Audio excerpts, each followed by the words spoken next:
Good morning, good morning, good morning, everybody out there. Liam Murphy back to rip a Best Ball Mania 5 on Underdog Fantasy in the quest to repeat as champion and win the $1.5 million to first place. We got one more, and then this bad boy's kicking off. Don't usually do weekend streams, but was in the mood this Sunday morning to rip a draft, so figured I'd stream it. What's going on? Looks like we got this bad boy filled. And we pulled the 109. Pretty par for the course for me this year in Underdog, where almost all of my picks, I feel, are back weighted.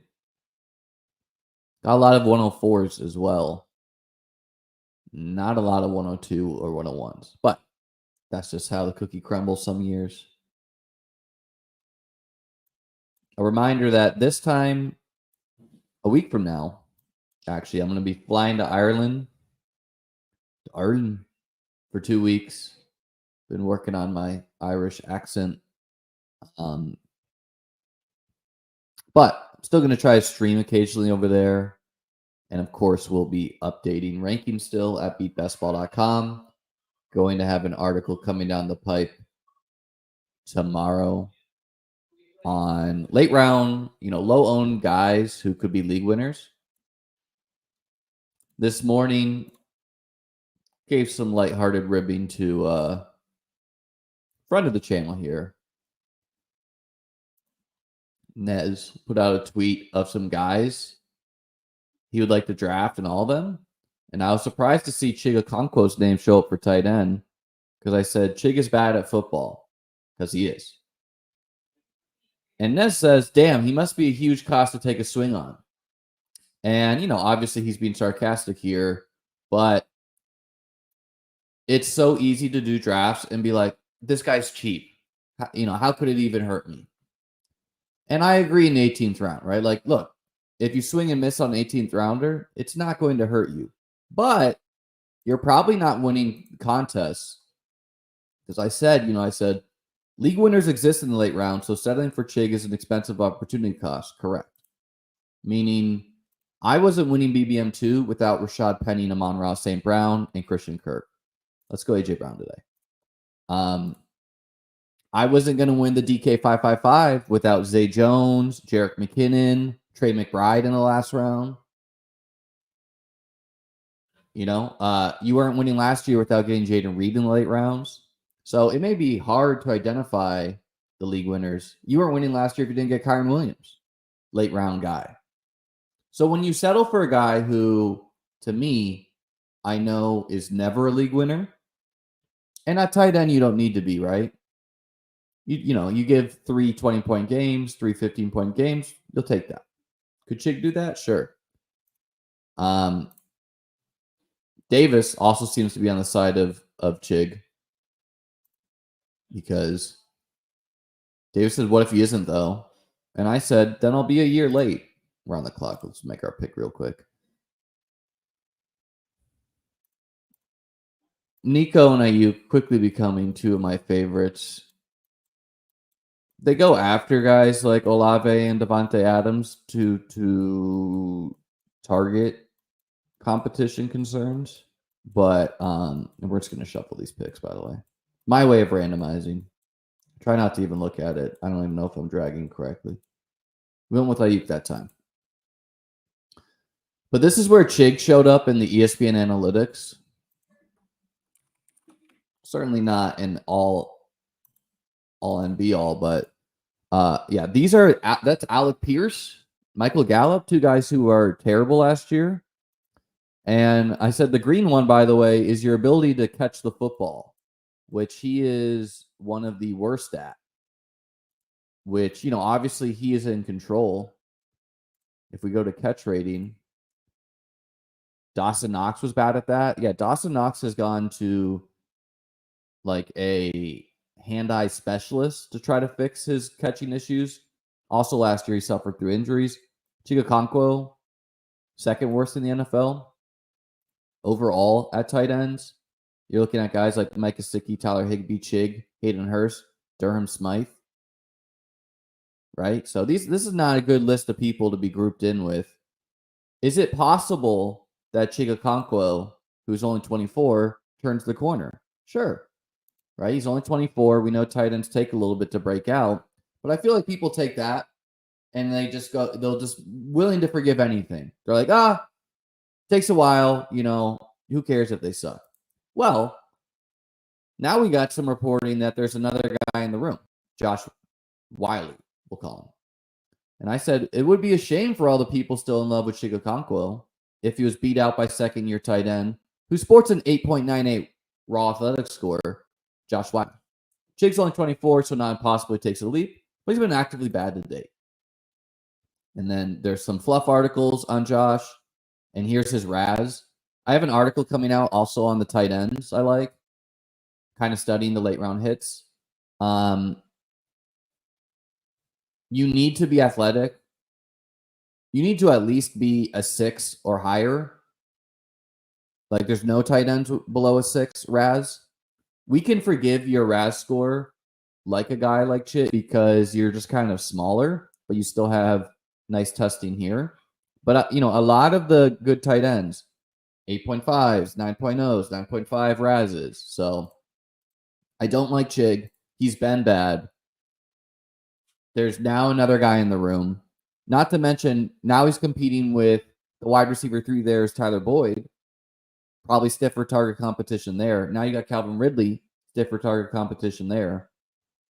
Will Levis was not good in the short to intermediate area where Chig, in theory, would catch the ball. Chig is not a big tight end. So he, probably not the best blocker out there. So yeah, I don't take Chig. Very rarely will I with a Will Levis stack. Yes. Only when I have Will Levis setting up like a Jags Titan stack. Other than that, comfortable to pass, comfortable to be a year late on that breakout.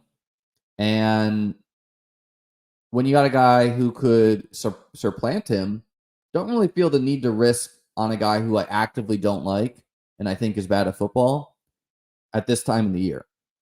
Can I adjust by August if it's like, no, Chig is clearly number 1, Josh is just the blocking tight end? Sure, I could adjust and get a couple more shares then.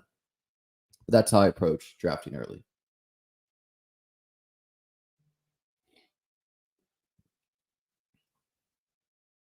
Wow, George Pickens, pick 32.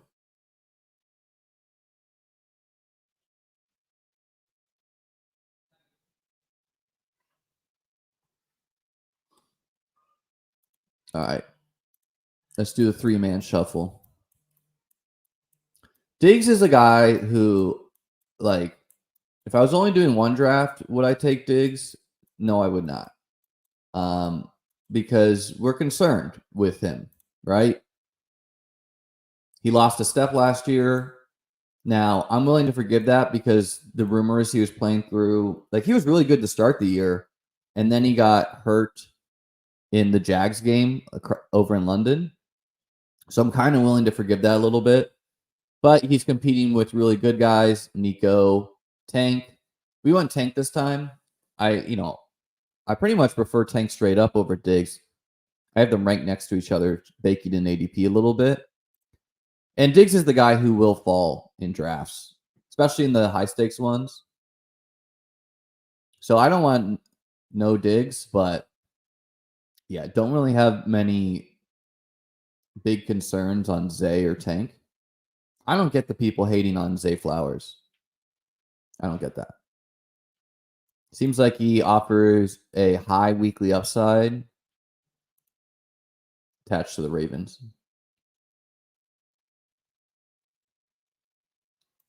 Yeah, I think this is a fine time to go Hurts. We got A.J. Brown.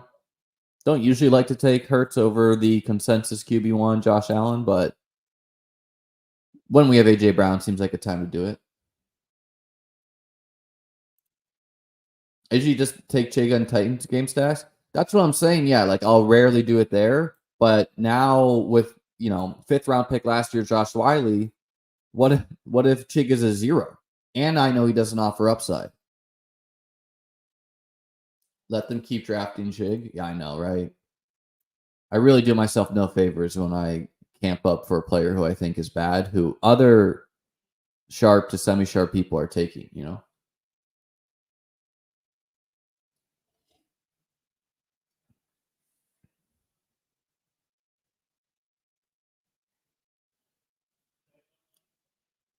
I'm not that concerned with Diggs. No, I'm not either, right? I mentioned him playing through the core injury, but it will feel obvious in retrospect if Diggs is a bust this year. Like if Noah Brown's playing over Diggs, that seems unlikely, but if Diggs is a distant third behind Tank and Nico, it's gonna feel obvious in retrospect, being like, what were we doing taking the old dude over two dudes who, I mean, you want to talk about ESPN analytic darlings? Let's talk about Nico and Tank Dell, who, according to them, are two of the best wideouts in the whole league. Number 3, Nico. Number 9, Dell. Dell also got hurt, obviously, overall. So, seems good. They looked good. Who are your favorite last round picks right now? Well, I'm writing an article on that, Tyler, on some low owned, high upside plays, but in that article, I'll also denote the chalkier ones who I think are fine. And yeah, I mean, I pretty much explain everything I'm doing in drafts over at beatbestball.com. So we're going to keep that one on the site. If you appreciate these free streams, please do like and subscribe. I'm on the road to 5K.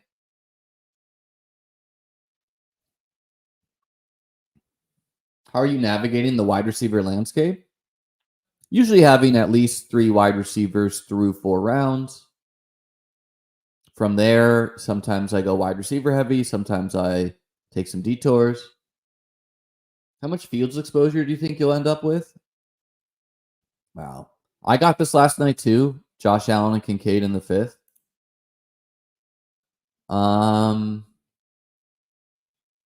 Keenan's really not my favorite. Let's go James Cook. Keenan's fine, but he's the oldest of the group. I like Rome equally, if not more. Cook, as we've talking about, is a good guy to pair with Hurts. I think I'll write an article on this too, which is just smart leverage plays. So an example would be when you take Bijan Robinson, you should take Braylon Allen. When you take Breece Hall, you should take Tyler Algier. Does that make sense? Where Tyler Algier is obviously Bijan's backup. So you take Breece Hall, you say Bijan fails. Not only does he fail, he gets injured. Now I have Breece and Bijan, essentially. Taking James Cook, really the hope is that James Cook rushes in a bunch of touchdowns, which inevitably takes fantasy points away from Josh Allen, making Hurts a better quarterback selection over him.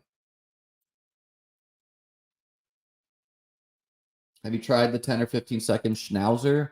Yes, I did. I did a stream of that Friday night.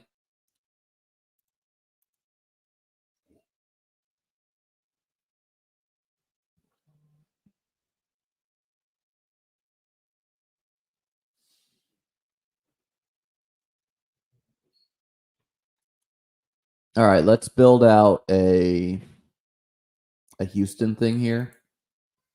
Mixon, not my favorite player to select, but I do like to mix him in. Pairs well with Tank. CJ Stroud is falling in drafts where if he's there at pick 81, I think I'd take him.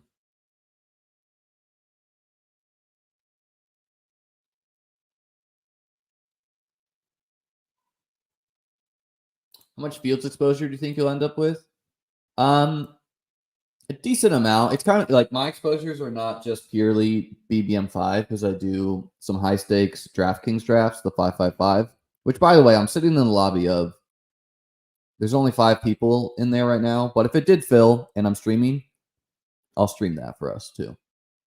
Seems really unlikely. They fill slow. Yesterday, 0 filled, to my knowledge, because I sat in the lobby the whole day. But maybe it filled in the morning because I didn't jump in until the afternoon. But like the DK 555s are acting kind of weird with quarterback, where you got some auto drafters in there. So I'm finding sometimes I'm ending my drafts with Fields out of necessity to get a second quarterback.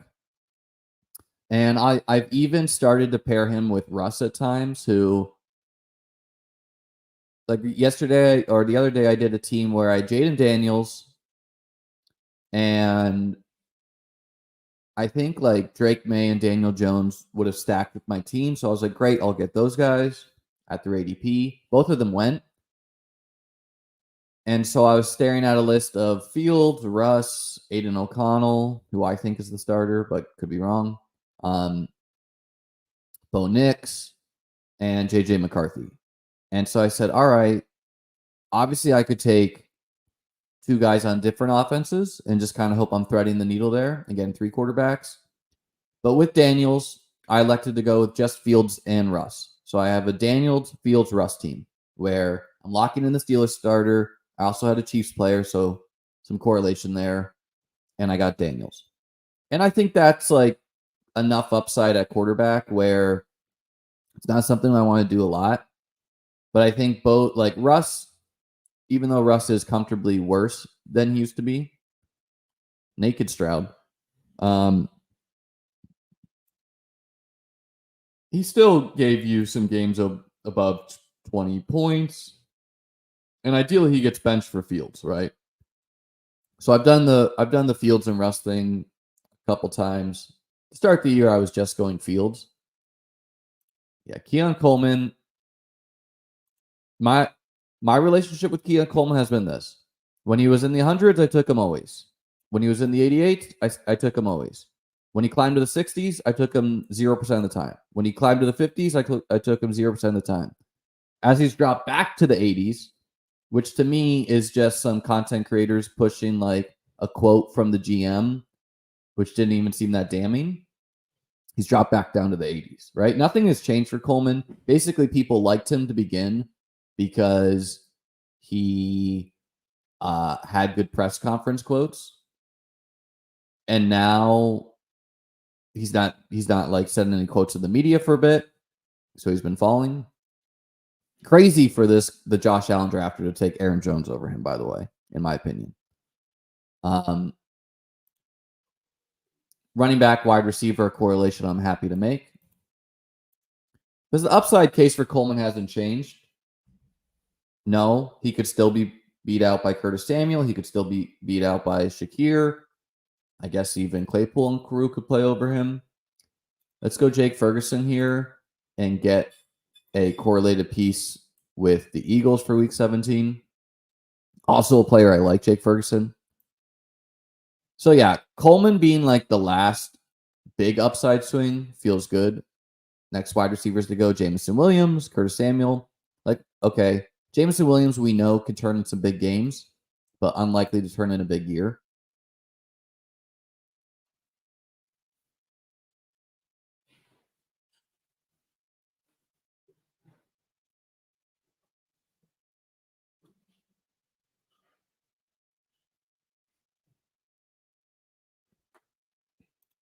All right, brother. I'll call the DraftKings CEO right up.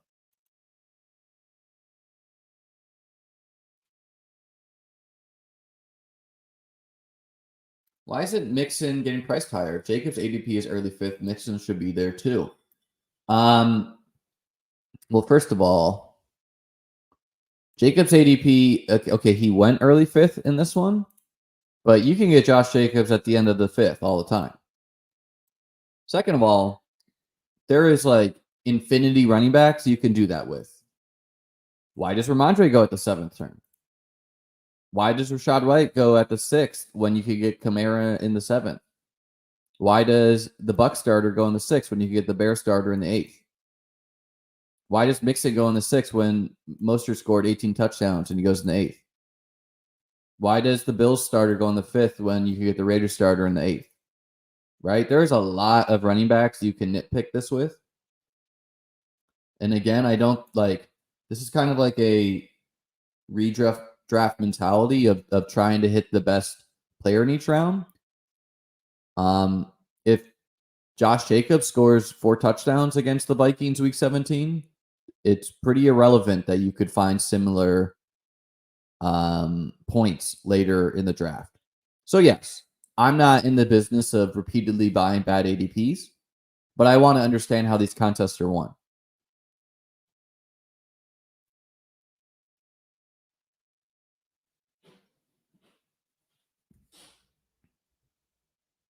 I like Coleman, but I'm worried about the week 17 matchup. Okay. Let's debrief that. Number one, seems a little Galbrainy that you're not going to select a 7th round pick player for week 17 matchup.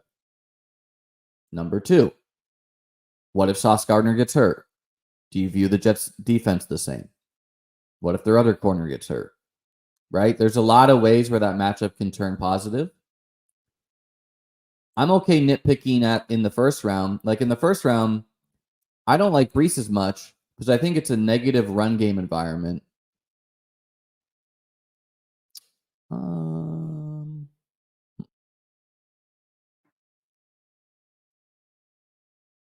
Okay.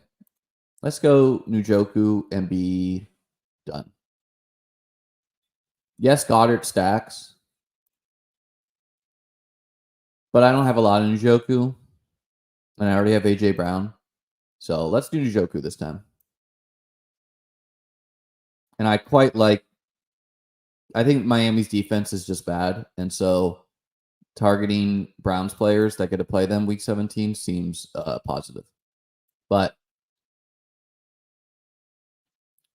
we don't know the Jets D will be that good. No, the Jets D will be that good to start the year. But, you lose 2 players, they're not good anymore, right? That's the point. Also, I'm okay nitpicking Brees because I think it's a negative run game environment where Josh Allen could just drive the field 3 times. The game's kind of short. To me, the way you attack the Bills D is more through the air, just because that's usually how you attack elite quarterbacks. Like you can try to just play keep away, but it rarely works against Allen and Mahomes.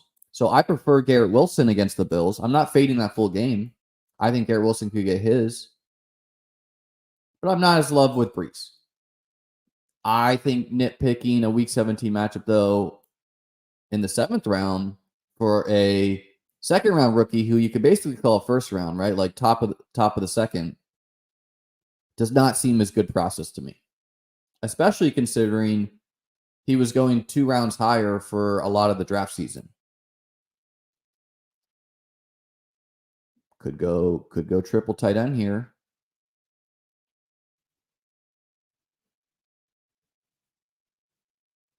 I mean, we like Purdy, obviously, with Ayuk. I also like Benson, who I think is an upside swing at a running back.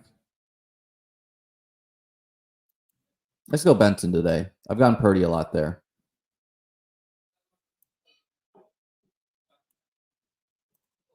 And also, the way that Keon Coleman wins is it seems like he's a bigger body guy, right?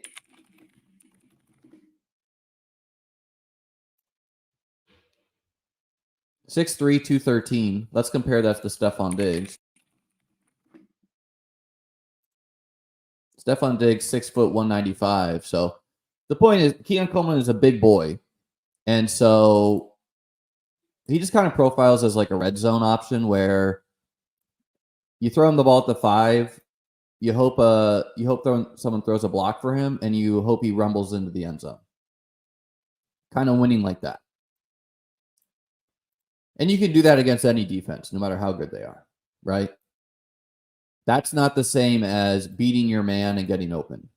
That's just big boy rumbles in the end zone.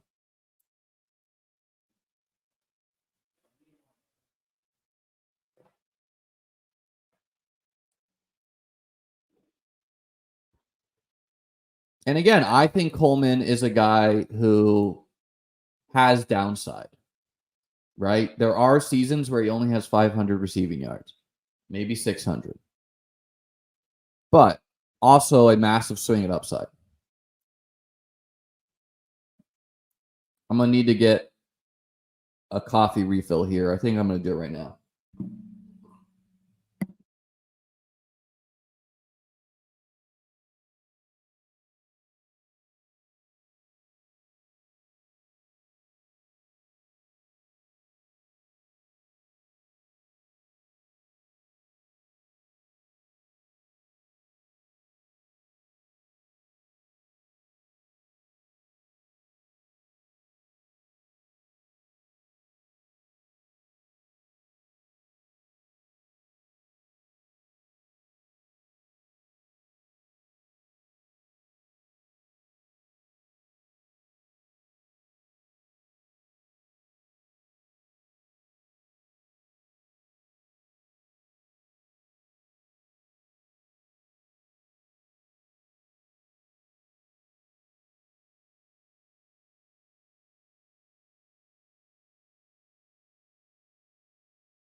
All right. Thanks for waiting with me there. Only reason I'm taking Coleman is because of his accent. No, I'm telling you, like, you were not alone. And I was saying this, that the market was valuing how Keon Coleman talks to the media in fantasy football. Which, I mean, maybe studs talk that way. Didn't Brees catch 12 balls week 17 last year? I don't understand how that's relevant at all. Did they play the Bills? No. Also, things are going to change for Brees this year, where Brees was a byproduct of how bad that Jets defense was. I think Brees could be better even, because the Jets had to pass a lot where they probably didn't want to. Let's go Ford to continue this build out of the Browns beat up on the Dolphins.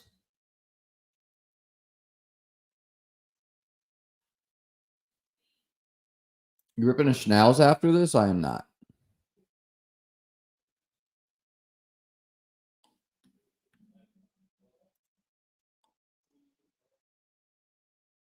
So yeah, when the next wide receivers off the board are guys like Cortland Sutton, Jameson Williams, seems like a clear time to buy Coleman. Also, in the real NFL draft, Lad McConkey went after him. Rashee Rice has suspension concerns. Xavier Worthy, the Bills were comfortable passing over, likely because they knew Coleman would be there.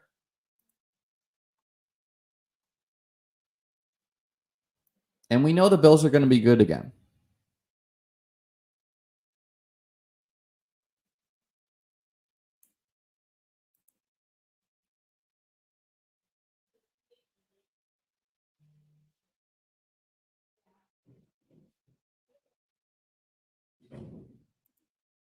I think I could take either of these quarterbacks and figure out a back stack.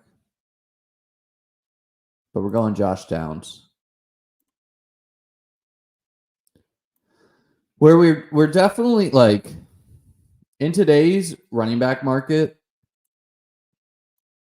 I could stop at 4 running backs with this room, right? Like I could do a hyper fragile where I say, okay, because the market gives us discounted running backs, aka I'm getting the Bills starter, I'm getting the Texans starter, I'm getting the Cardinals 1B, hopefully, maybe 1A eventually.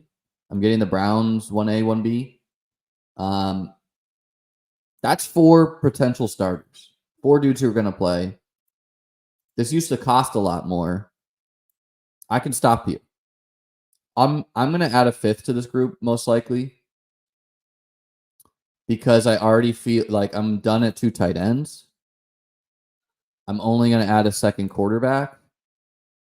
And I just don't, with having Brown, Ayuk, Tank, and then upside darts of Coleman and Downs, I don't quite need 10 wide receivers on this team. So I'm going to build a 2-5-9-2, I think. The structure I also won BBM2 with.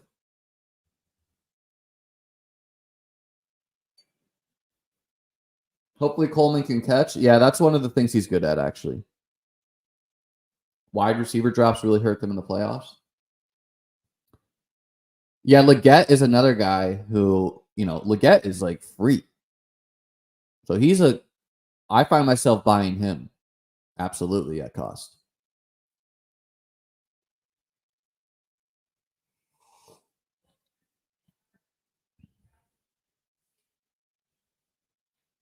Like Leggett is going after the Jags' fourth target. I mean, I like Gabe Davis still. The Patriots, question mark. His own teammate, Adam Thielen. Darnell Mooney, who is the Falcons, whatever. Oh, no, wait. Maybe Leggett went in this draft. Yeah, he went randomly early in this one.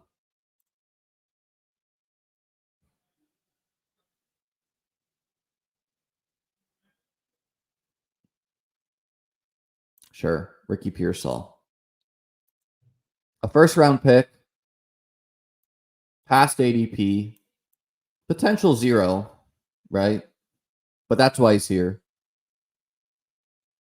Could have had Purdy for the double stack, but Purdy's points you hope are replaceable when you have Hurts at QB.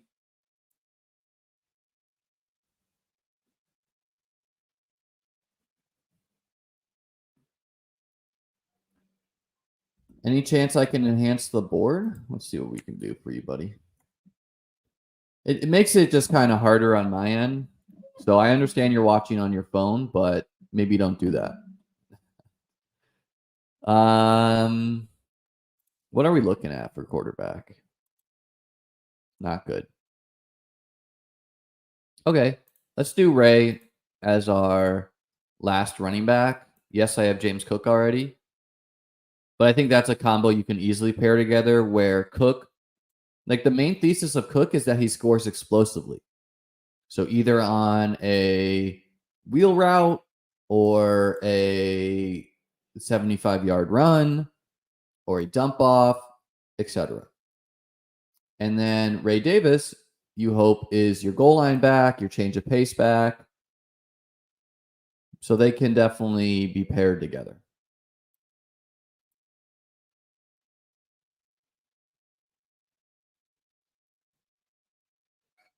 You can stream in Ireland if you have someone buy your entry from the US. Yeah, I'm not doing that. I'm not going to risk the VPN and everything. I'm not doing that. I can just take a 2-week break. I might be able to do DraftKings in Ireland because I know you can in the UK.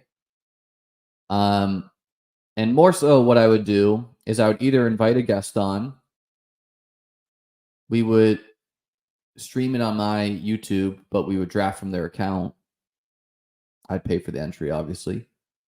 And then, or I just have guests on and we do more of a strategy pod versus a draft pod.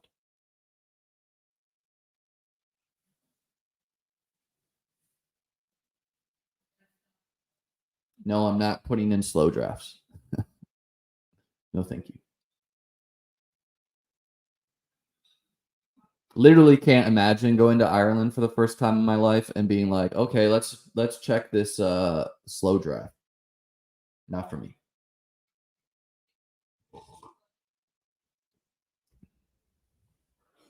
So the team so far: Hurts at quarterback, James Cook, Joe Mixon, Trey Benson, Jerome Ford, Ray Davis at running back, AJ Brown, Ayuk, Tank Dell, Keon Coleman, Josh Downs, Ricky Pearsall at wideout, and Ferguson and Njoku at tight end. I think all of my picks qualify as upside swings in some way or another. Probably done at 5 running backs here. Most likely done at 2 tight ends. Not really clear which quarterback I will add. And that tends to happen when you draft players from good teams, which is something I do a lot, is, you know, the Texan starter is just not available in the late rounds. The 49ers starter is just not available. So there's different ways you can handle that. You could try to backstack a bad team and hope that they're not as bad. So obviously, like May in a wide receiver, or you can just add in a quarterback kind of naked. So like if I just threw on Geno Smith without Seahawk and be like, well, he's really just there for the weeks that Hurts doesn't hit my lineup. Geno was paired with Mahomes unstacked on my winning 5-5-5 team. That year, Geno was rarely drafted. He was a 20th round selection. And I was like, okay, I invested in Mahomes, whatever. Welcome, Geno. And that worked fine.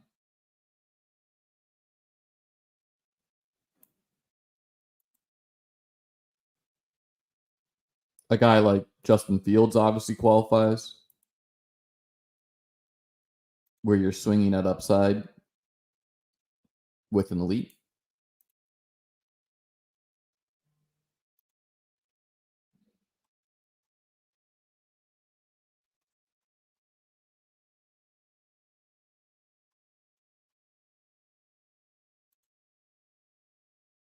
All right, fine. We'll go Will Levis. No, we won't. Same buy. We'll go Malachi Corley because we have Coleman, we have Ray, we have Cook. So we're hoping to get some week 17 correlation. Are you going to go with some older wideouts now that you picked 3 rookies in a row, or does it matter? Doesn't matter to me. I'm taking notes of that, but I have 3 veterans already. So I'm okay running the rookie carousel. And by the way, Downs is not a rookie; he just doesn't have a picture.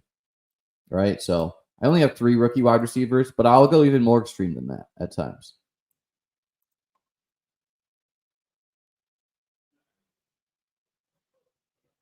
Chigakonkwo. Someone's got to pay the rake. Jokes, brother, if you're listening.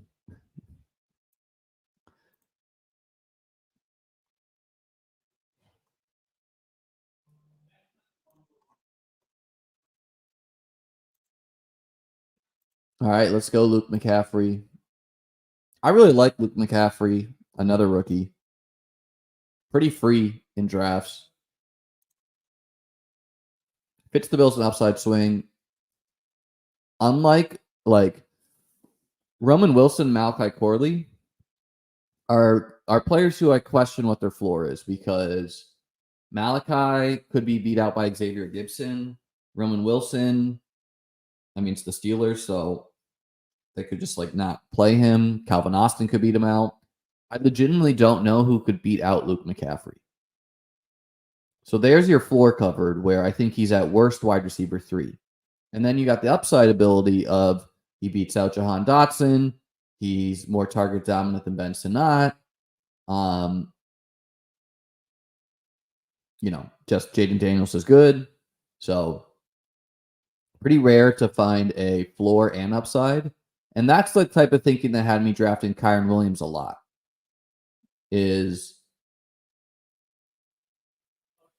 I wasn't like, oh, Kyren Williams is going to be a league winner. It was, I knew that this guy was playing. AKA, I knew this guy had a good floor, which I didn't feel the same way about a lot of running backs going around him. And I thought that floor was I thought he'd be the pass catching back. So I thought, there's your upside case. He catches touchdowns. And then obviously he was a lot more than that.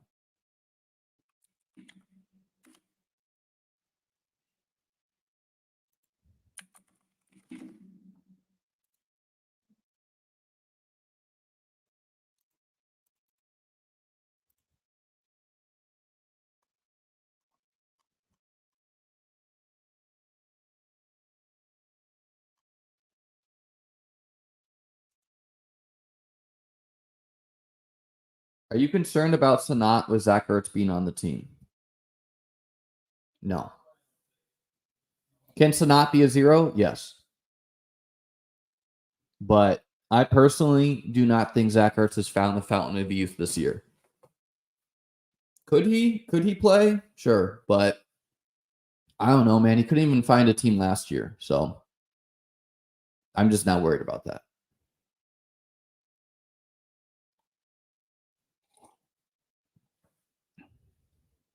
Isn't Rowan Wilson also guaranteed to be basically be their wide receiver 3? I mean, I think Roman could be more than that even, right? Maybe he could be the 2. But yeah, I don't think it's that valuable of a situation. There's downside. I do draft him somewhat, but they could run way more 12 personnel with Freiermuth and Washington. There's a tight end they drafted last year, I think his name is. Hell, they could run Cordero Patterson at wide receiver. Ertz got paid big? Yeah, maybe he got paid to mentor. Also, we have different definitions of what being paid big is.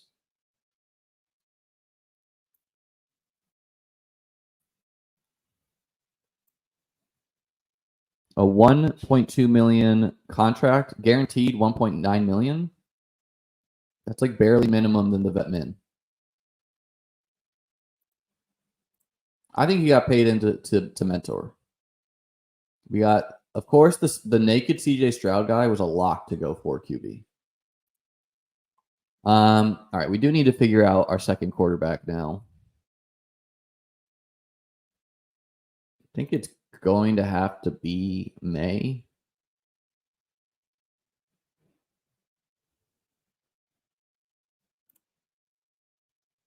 Yeah, why not?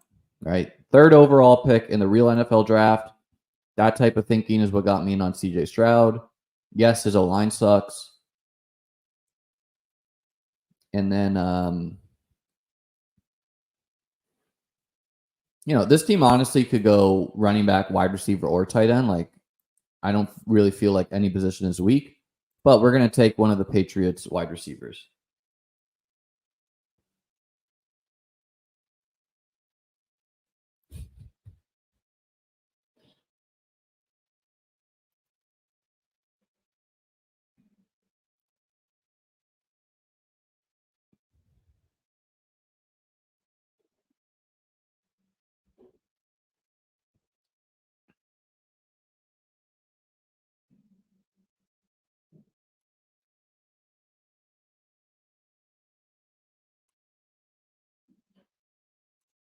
So the Patriots wide receivers is an interesting group here. Recent reports was that, wow, did he get drafted? Oh no, I hate when they do the periods in their names. Just makes it hard to look up. Okay, Javon Baker goes, but I've been drafting a lot of Kendrick Bourne, who's hurt, just because he turned in a good stretch of games last year. KJ Osborne, recent reports was that he was running with the ones, but again, Kendrick Bourne is injured. I think we'll go Osborne just because I've done Bourne a lot. I do prefer a guy like Devontae Walker straight up over them. So also sometimes here I'd be like, screw the stack. I'm taking Walker, who also correlates with Mixon. But yeah, we'll take KJ Osborne. Almost never drafted.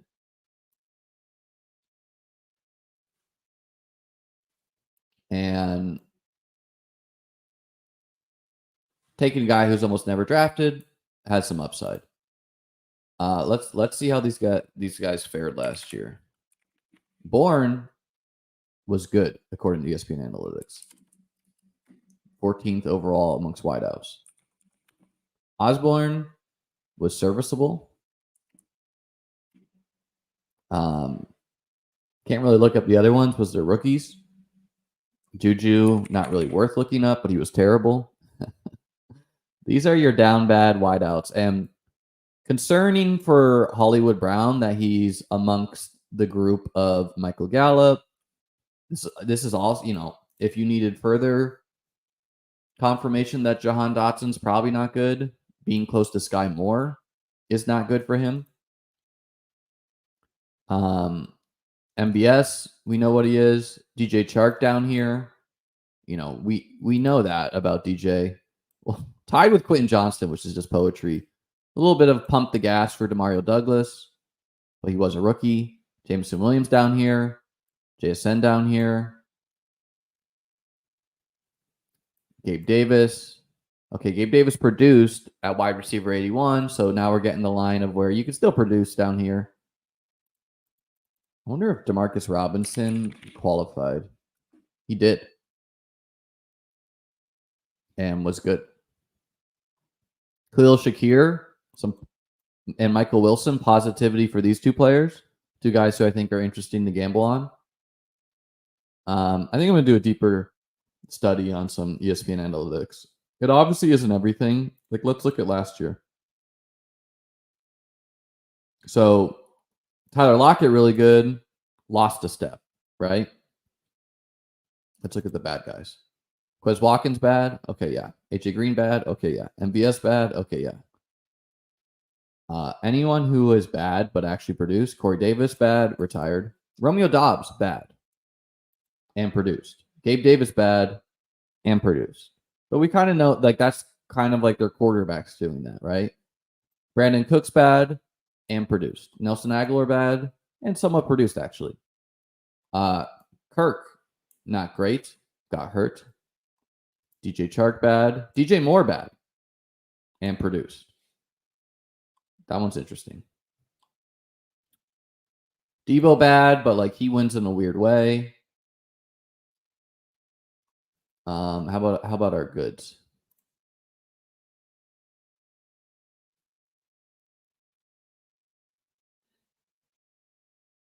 George Pickens they were into. Tyler Boyd they were into. Fell off. Lost a step, older. Isaiah Hodgins they were into. Went to 0. So that's a warning for just blindly following this. Richie James they were into. Did not produce on a wide open team. Hopkins is a win. Rashid Shaheed is a win. DPJ they were into. Went to 0. That's a warning. McCole Hardman went to 0. That's a warning. So, yeah, definitely not something you can blindly follow. Terrace Marshall went to 0. Chase Claypool. This is pinned in my Discord, by the way. Link to join that is below. Let me show you how to get that there. But if you go into my channel, I have a best ball resource spot and ESPN Analytics is right here. Again, the link to join that is below. Let's see what these comments are saying, and then let's get out of here.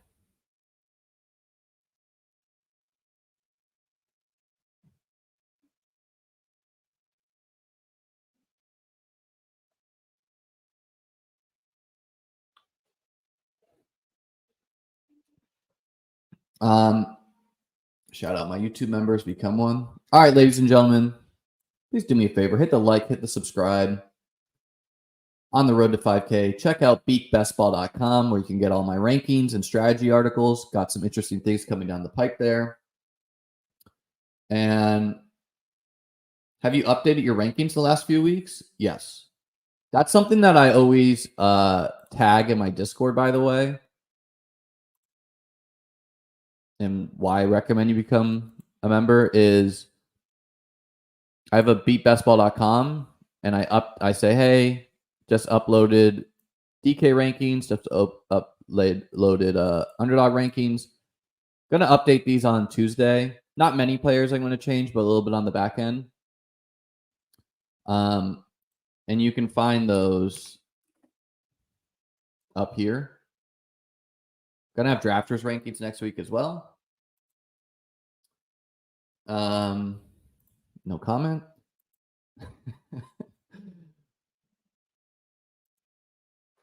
Yeah, so the article's coming down. One is going to be on low-owned, high upside plays.